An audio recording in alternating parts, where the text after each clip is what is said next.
So whilst on a trip to Avonwards, I decided to stop at Blackford both times on the way up and down. So first we go to the 12, where we see first train is 1E13, the 1018 London North Eastern Railway service to London King's Cross from Inverness with 800 107.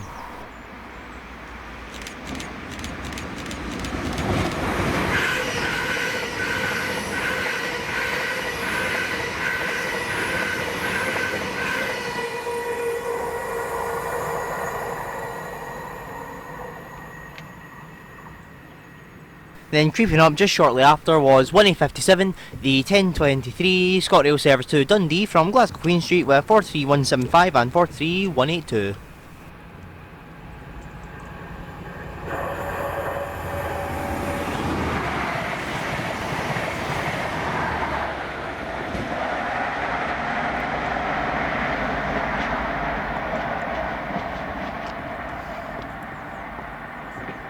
Then we go to the 16th, where the last train at Blackford was 6K76, the early 1208 turned up at 11:55 GBRF service to Lawrence Kirk from Carlisle NY with up front 66746.